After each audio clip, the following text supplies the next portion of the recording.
So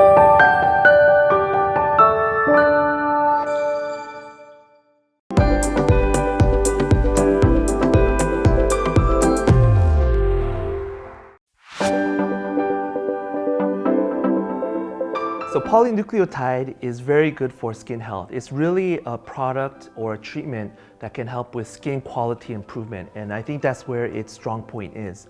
So there are various factors that can contribute to what we consider is healthy skin. One of them can be moisturization, elasticity of the skin, smooth skin, also non-disease skin. So how does Rejuran help in these four areas? First of all, when we're talking about dry skin, PN can help to stimulate the fibroblasts inside the skin to produce hyaluronic acid. And we need this hyaluronic acid to bind to water to provide moisturization for dry skin patients. Number two, we talked about elasticity. So one of the reasons that you might feel your skin is a bit rough or maybe uneven can be due to lack of elasticity or fine wrinkles. Again, PN can stimulate the fibroblasts inside the skin, making the skin a little bit thicker, also to produce collagen, making it a bit tighter.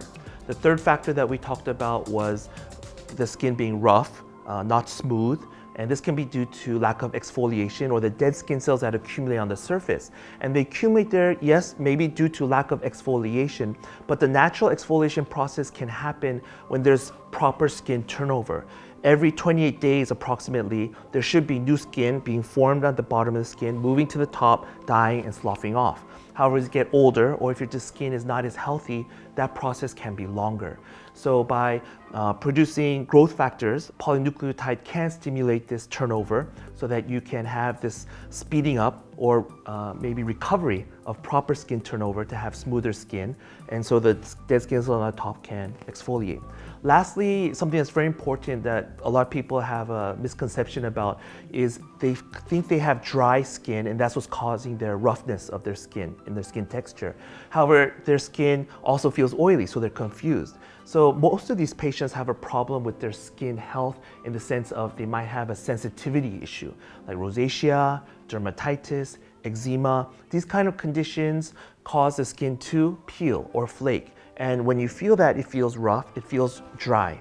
However, their skin is not lack of moisturization.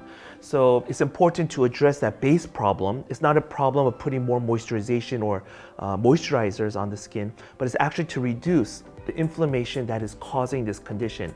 And in this aspect, polynucleotide can help to reduce the sensitivity in the skin by reducing certain cytokines, which are molecules in the skin that can produce or can cause this type of disease or rash, irritation in the skin. So by reducing that, we can reduce the irritation, so then the skin will not peel or flake, to recover your skin, and that is truly healthy skin. Is non-disease skin, is one of the basic foundations of healthy skin. Polynucleotide can also help with enlarged pores. Now this is a very common problem, especially living in Southeast Asia.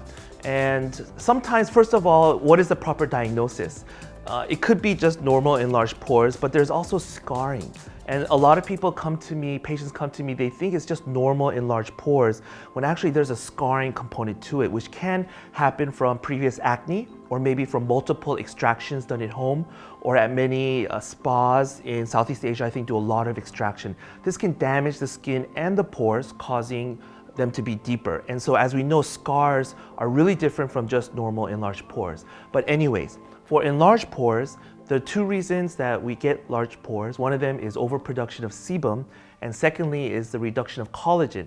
Now, pores usually are very elastic, they're dynamic. Sometimes they can be small and large. Living in a country where the temperature is very consistent, you won't notice that. But if you live in a country which has 4 seasons, you will notice that in the summer, your pores look larger. In the winter, they look smaller.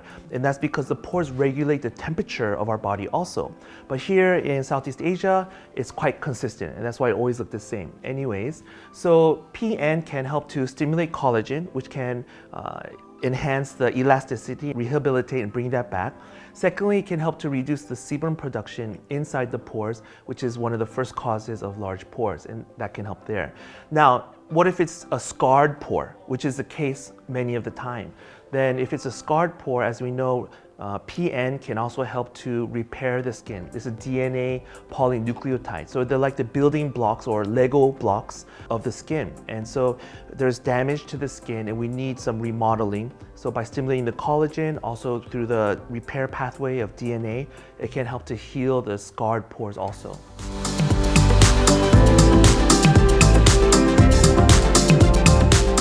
First of all, it's very important to have a proper diagnosis by a qualified physician if it's melasma or not.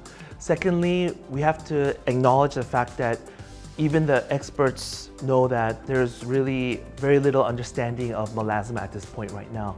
No one can confidently say that we know what melasma is or what is the treatment for melasma. It's still under research. It's still under a lot of scrutiny, so that's something that we have to get out of the way first. However, there was a study published in 2016 in Korea. One of the authors was Dr. No, and they did find that there was a reduction in the pigmentations after injection of PDRN. Now, PDRN is different from PN, however, it works along the similar mechanism, similar pathways in the skin.